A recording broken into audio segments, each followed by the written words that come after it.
We were given a great heritage as Americans.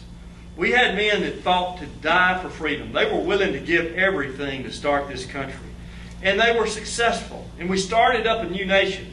These men that were willing to do that were exceptional men, and they had a second great service to the country.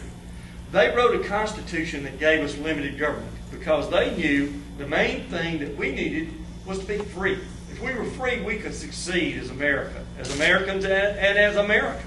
So they limited the government of this country. And for decade after decade after decade, we lived under that freedom. And everybody understood that. The government restrained itself. But in the past decades now, things have changed. The government has veered to the left. We have more government. We have more debt. Conservative people in the country have been very frustrated because of what they've seen. Recently, when Barack Obama was elected, the government not only veered left, it lurched to the left. And we had a whole lot more government, a whole lot more debt. Conservatives said, time is here. It's enough of this. We've got to do something. So they had the 2000 elections came. And they said, we're going to change America. And we're going to elect a bunch of Republicans to go and take over the U.S. House of Representatives. That will solve our problems. The thing is, ladies and gentlemen, it didn't solve anything. Nothing's changed. Here we are after they've been over there running the U.S. House for a year. And where are we? Every big government thing for the last many decades still in place. $2.1 trillion debt raise that occurred in August. We're going to borrow and spend $2.1 trillion, add to this $15 trillion debt we have, and no spending's going to be cut. None. For years to come. And it's all that is a slowdown in the growth of spending. We got nothing in exchange for that. Absolutely nothing came out of that. Now we see that Planned Parenthood is funded. All these big government agencies still in place. And worst of all, Obamacare, still in place, with all these Republicans and all their big promises still right there, right in front of us during the last election cycle. We got nothing from it. Now the problem for us in North Mississippi is this. Alan Nunley has gone to Washington and he's voted for every one of these things. He's voted for the debt ceiling raise. He's voted for big government. He's voted for Planned Parenthood and Obamacare stuck in these budget resolutions. He's known that, and he's done that. Promised otherwise, but he's done exactly the same thing. Not only that, Alan Nunley was presented with $157 billion in additional spending cuts by House conservatives in February of this past year. Again and again and again and again, Alan Nunley voted against these spending cuts, reducing the size of government. Ronald Reagan wanted to get rid of the Legal Services Corporation because all it did was just fund left-wing causes to go in federal courts and try to change the country and change the Constitution. Ronald Reagan wasn't successful because he had a Democrat House of Representatives back then, but now we had a Republican House. They had an amendment offered to defund legal services. Alan Nunley voted against it. He wanted to keep it.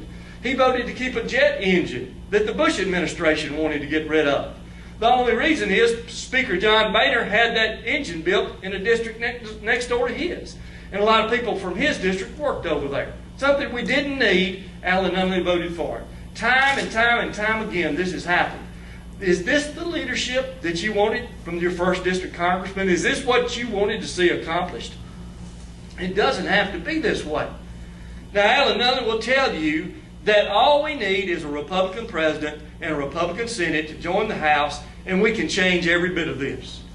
Well, the fact is, the last time the Republicans were in charge of Washington in the early 2000s for 6 years, government expanded.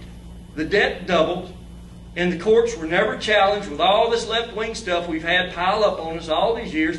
He didn't do anything, and they didn't do anything to stop this stuff. Simply having Republicans in charge won't change Washington, D.C.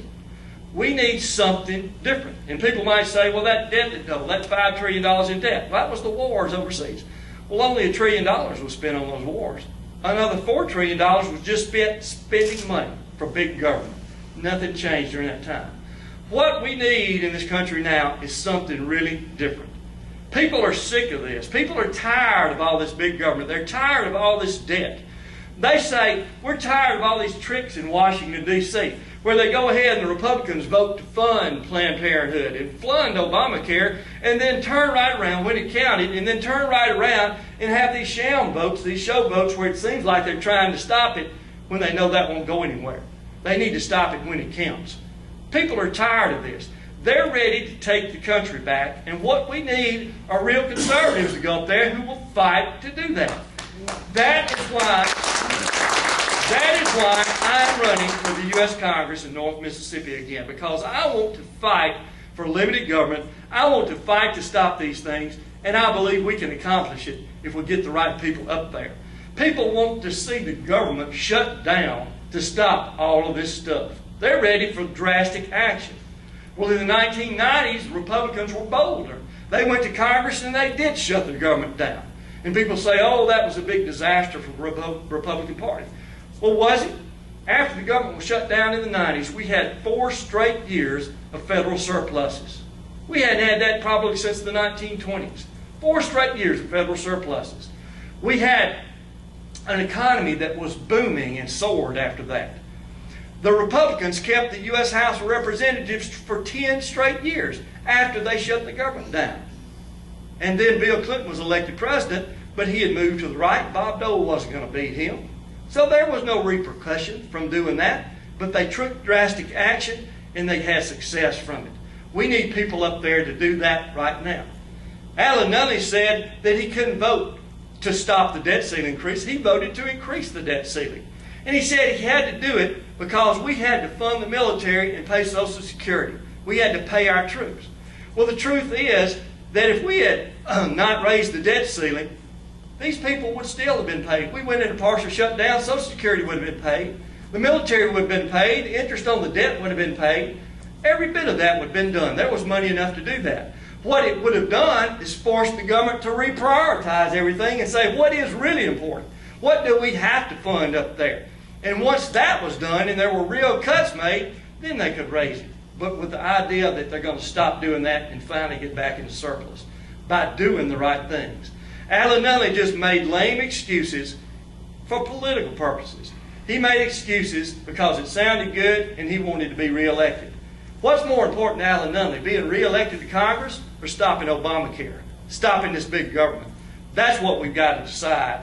That's where we are right now. Now, people, I'm going to tell you something really important here.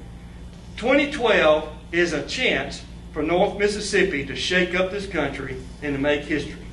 This is going to be one of the first Republican primaries in the country.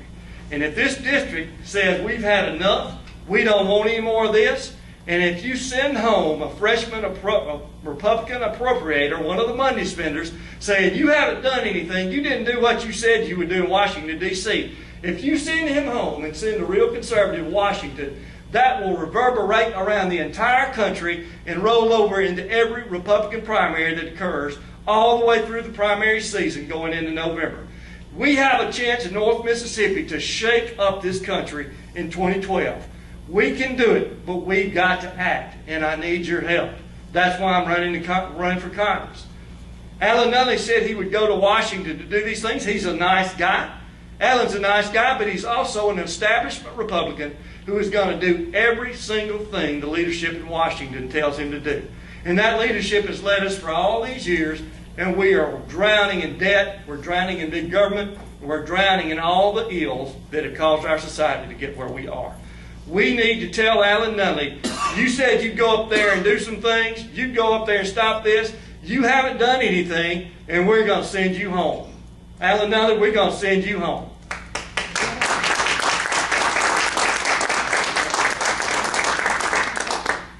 This is what we need up there. We need real conservative fighters who will go up there. There are about 66 to 86 conservative House Republicans up there who have voted against a lot of the things I'm talking about.